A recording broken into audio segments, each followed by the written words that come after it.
Hello, and welcome to another edition of Problematic Women, a show that showcases strong conservative women, current events, and the hypocrisy of the so-called feminist left. My name is Kelsey Harkness. I am a senior news producer with The Daily Signal. And I'm Bree Payton, staff writer at The Federalist. For those of you who are new to the show, this is the first time you've ever seen it, I wanted to take a second to explain why we call the show Problematic Woman. As conservative writers and thinkers and people who are just, I'm annoying on Twitter, but you're not. You're much classier. Anyway, feminists are always coming at us and calling our ideas and our thoughts problematic. So we just decided to embrace it and be like, yeah, we are problematic women. Our thoughts are problematic for feminism and for the left. So that's the deal with the name of the show. And with that, this week we're going to be talking about Hillary Clinton's new book. We're going to be playing a game called Real or Fake News that we play every week, where Kelsey is going to read off some headlines, and I'm going to have to guess if it's real or fake news. And then we are going to crown our problematic woman of the week. But first, that happened. It's a segment where we highlight some of the few crazy happenings of the week. So this week in the spotlight, we have Planned Parenthood CEO Cecile Richards, who put her own foot in her mouth when she tried to speak out about President Trump's decision to rescind DACA, which allows illegal immigrants who are here in this country through no fault of their own to stay here on a 2-year basis, so long as they continue to self-identify and file with Immigration and Customs Enforcement. Okay, so the press release from Planned Parenthood reads, here at Planned Parenthood, we firmly believe that every person has the right to live, work, and raise a family freely and without the threat of deportation or separation.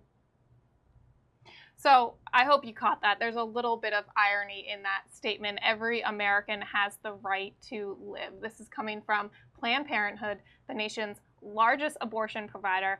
And I thought this was kind of funny in a way because Planned Parenthood is not the only organization on the left that has embraced this idea of intersectionality, which is basically, Planned Parenthood clearly has their one issue that they care about and they advocate for, but they insert themselves. They think it is beneficial and their prerogative to insert themselves into other debates happening across the country. And in this case, it was DACA.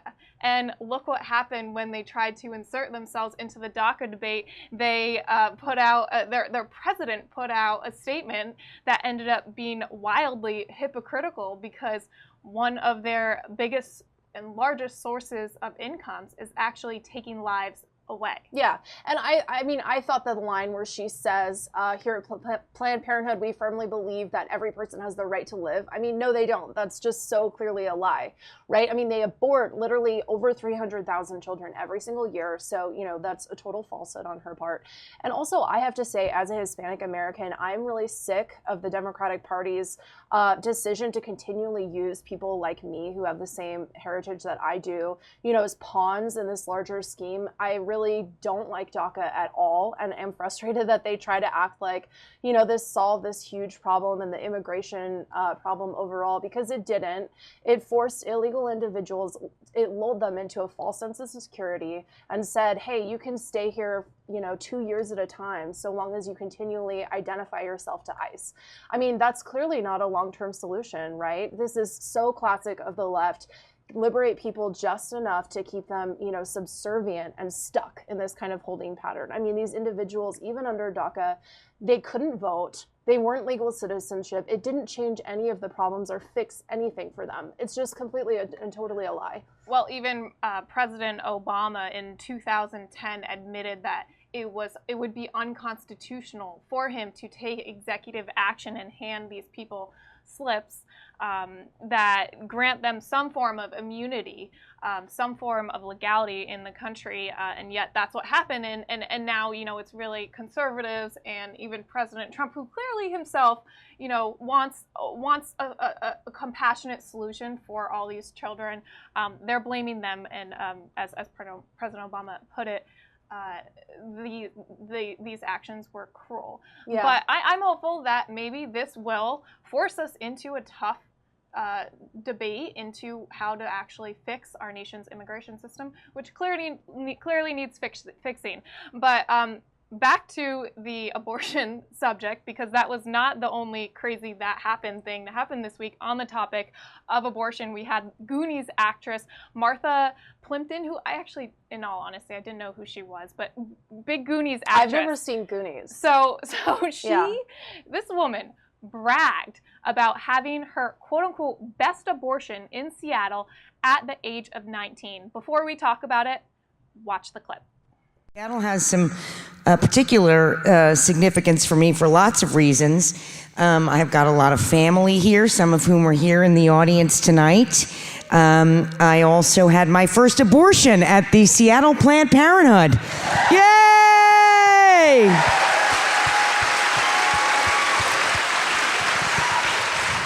Notice I said first. And I don't want you guys to feel insecure. It was my best one.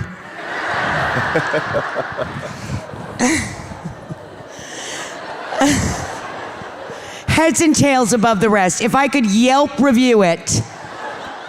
So, look, I respect that people have their own personal beliefs on abortion, and I don't expect everyone to agree with me. I, in fact, know some people who have had abortions, and it's interesting because nobody I know who has had an abortion is proud of it.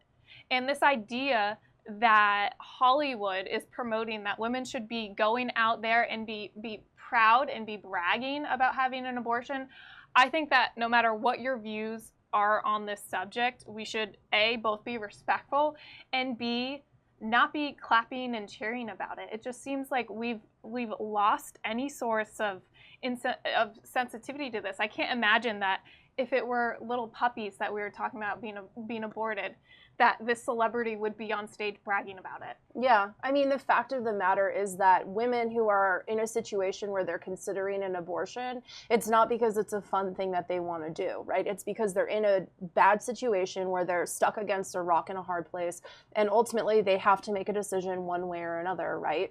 So celebrating it and acting like, oh, it's not a big deal, and women who undergo abortions aren't experiencing any sort of hardship. I mean, that's just so ridiculous, and it shows how privileged she is and how out of touch she is with the average woman who is forced with contemplating the decision about what she's going to do in that really tough situation. And a lot of times, pro-life organizations that seek to help women, what they do, the Human Coalition champions this, is that they just want to make sure that women are aware that they actually have a choice. Because Planned Parenthood often makes women feel that there is only one choice, and that choice is abortion, right? So a lot of crisis pregnancy centers or organizations like the Human Coalition just like to reaffirm women and say, you actually do have a choice. Here we're going to help mitigate some of the financial burdens that you're facing when you're dealing with this very difficult decision. So I just think that, laughing and clapping about it really just doesn't reflect the reality that is this decision at all. I certainly hope it doesn't. It certainly reflects an insensitivity, as you pointed out, to women who actually had to be in this difficult situation, and it's insensitive to people who strongly are against abortion and really believe truly that it is murder. So I just think wherever you stand on this subject, we should not be celebrating it on stage, in Hollywood. I think that is a trend in our culture right now that we need to stop. I completely agree. Hillary Clinton is blaming everything and everyone for her really embarrassing election loss last November. That is, everyone except herself. When she does try to have a moment of self-awareness, she detours to sexism. She said, quote, "What makes me such a lightning rod for fury? I'm really asking," she wrote. "I'm at a loss," which is, I think, pretty self-aware of her. This is the most self-aware I've ever seen Hillary Clinton. But then she quickly segued to say, "I think it's partly because I'm a woman." Kelsey, your thoughts? Why is she such a lightning rod? Is it because she's a woman? Well, I think it's interesting that everything I've read about the excerpts coming out of her book, she is, trying to blame everyone and everything besides herself. And then in this case, from this quote that you read, in the one instance where she gets this close to blaming herself and taking some responsibility, she says, "Oh, no, it's not me. It's because I'm a woman." Yeah, I know. It's so embarrassing. And, we've talked about this on the show several times. since she has lost the election, all of a sudden we're learning all of these charming features of her personality that she kept hidden all throughout the campaign trail, right? Like, she actually was a religious person and held moral beliefs, you know, and had a conscience, which we didn't know about. And then after the election, she's like, oh, actually, you know, I want to go around and preach. And reach out to people, and she had a sense of humor that she kept buttoned up all throughout the election. So I think it's been interesting to learn who the quote-unquote the real Hillary is after she lost. Well, it's interesting as I believe her book concludes with saying that a lot of people want her to step out of the limelight and basically go away and hide. And when I say a lot of people, I'm not talking about conservatives. I'm talking about people within her own party. They want her to step aside and let the Democrat Party move on. And she basically says, I'm here. I'm not going anywhere. So, you know, I am hopeful. Maybe we will get to know the real Hillary Clinton, because sadly, I think after this long amount of time with her in public life, we do not really know who she is. I mean, maybe she is a nice woman after all, but we don't know her. Yeah, she's like a guest at a party that's not going to leave. You know what I mean? You're like vacuuming the carpet, like, oh, we're going to go to bed, and she's just like hanging out. And you need quite a few glasses of wine to be able to deal with her. Yeah, you need a lot of, All right, well, moving on to our next segment, probably the most fun of the day, real or fake news, where I am going to read a combination of real and fake headlines, and Bree is going to have to guess which ones are real and which ones are fake. So our first headline, college pays students $10 an hour to celebrate diversity. I'm going to say this one is real. This just sounds like something that a campus would do. So this headline is real. It's a college in Pennsylvania which hired 13 students to serve as mediators for conflicts and disputes around issues of diversity in dorm rooms to make sure the campus is a safe space for everyone. So these new paid employees are not just RAs. We know who RAs in college are. They actually are people, students who will go into your dorms and try to solve issues of diversity and race and all these issues that, to be honest, college students just need to work out. Yeah. I don't know why we think we isn't there a process where if an issue arises, they can complain? Like, why do they need a proactive person like knocking on doors to be like, oh, are you oppressed? That's not enough of a safe space on college campuses. Apparently not. These days. All right, our second headline, school bans skirts to make uniforms gender neutral for transgender students. I'm going to say this one is true. But it's a shame because skirts are a gender neutral clothing item when you do think about it in the context of kilts, right? I mean, you don't have to be a boy or a girl to wear a skirt. So you're right. This headline is real, and it happened in the UK, which I thought was interesting because the reality is this is actually happening here in the United States as well, and it's happening in elementary schools. I think that, for me personally, on this issue is one area that really makes me upset when we're introducing these really challenging topics that us adults can't even fully understand and have civil conversations about in a lot of ways, that we're introducing these complex ideas to kids at such a young age, and now telling them, even though you're a little girl and might want to wear a skirt or dress to school, you can't. Yeah. Because we don't want to offend the transgender student in the class. So that's happening everywhere. No surprise that was real. Our next headline, activists protest outside Barron Trump's private school for an increase in public education funds. This sounds not real. Like, it's not Barron Trump's fault, so I'm going to say fake. That one's fake, but I wouldn't be surprised if that happens soon. Just wait. I hope not. Poor Barron always gets the brunt of everything. Poor Barron, and Ivanka Trump's having a hard time right now in Washington, D.C. We'll have to talk about that in another edition of Problematic Women. All right, next headline. University promotes study linking anger to conservatism. I'm going to say true. This sounds like something that's going on. Oh, okay. So this one's real. It was in Cincinnati. And, I actually thought this headline was interesting because there's certainly, you have to admit, there's some angry conservatives out there. Sure. But does it mean that because you're angry, you're conservative, or because you're conservative, you're angry? That's quite a link to draw, and that's why this article, which is from Campus Reform, if you want to go read it, that's why it drew a lot of ire from conservative graduates of that college, because it drew quite a conclusion from this little study that really was looking into where people fall, what type of financial reforms they support, and then they also just drew this big link between conservatives and being angry. I don't know, it's a long story. You should go read the article. But I thought it was interesting, maybe a subject worth exploring. I think there are a lot of compassionate conservatives out there, and I think that's certainly, the side where I fall, but, there are angry people on all sides. Yeah, definitely. All right. Primetime drama portrays Jesus in offensive graphic sex scene. Ooh, I hope this one is fake. I'm going to say fake. This is real. Ooh. So, AMC's show Preacher featured a very graphic scene depicting Jesus Christ having sex on the night of the Last Supper. After this incident, Jesus then tells the woman to keep it a secret before saying that he's got to go off and do something for his Father, meaning to get crucified. When explaining this to the lady, he said, "Cool? Like, is that cool?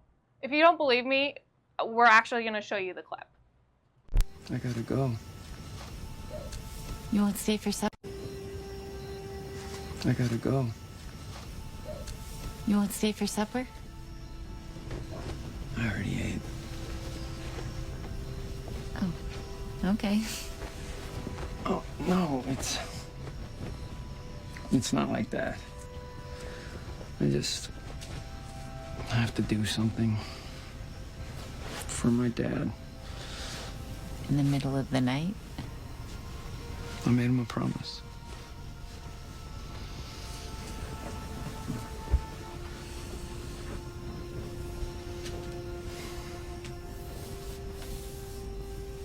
Tonight meant a lot to me. And no matter what happens, I want you to remember one thing. I love you. What? You... And also, you can never, ever tell anyone about this. Cool? Cool.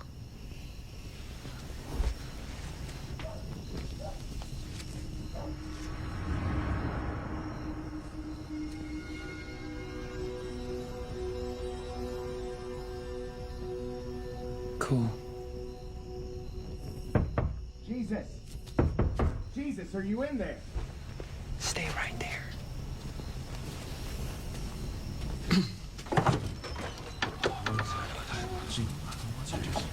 What's up, guys? Where the hell have you been? You've been worried sick. You said you were going to the garden to pray. Yeah. I was in the garden. You guys were passed out. So I came here to bless this ailing woman.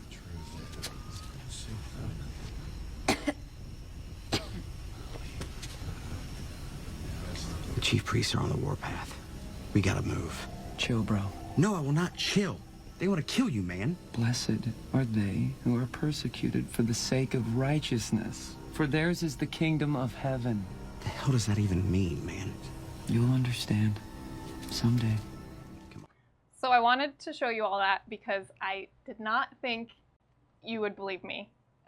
But that is what is happening. I wish we actually had the camera halfway on Bree's face to see her reaction, and I'm sure all of yours as well.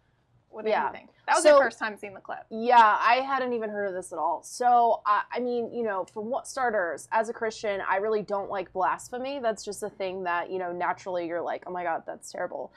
Also, this whole idea of Jesus, taking a lover or being secretly married or whatever, this isn't new, right? These kind of lies and crazy blasphemy theories have been floating around forever. I feel like every year on the History Channel they do Jesus Christ, like who you know, who was he really explained, and they talk about this whole theory. So, I mean, this isn't anything new. This is something that, you know, people like to say and make up. And honestly, it is really offensive to Christians who believe that Jesus Christ was perfect and committed no sins. And in this video, we supposedly watch him, you know, take a lover out of wedlock and then lie about it afterwards, which are a lot of sins happening there. And Jesus Christ, you know, is a perfect sacrifice to cover our sins, obviously didn't do that. So, I mean, this whole thing is just so offensive and ridiculous. Cool. Sorry. That Cool. was Cool. Cool. Well. Yeah, cool, as Jesus said. I don't have much else to say besides cool. Yeah.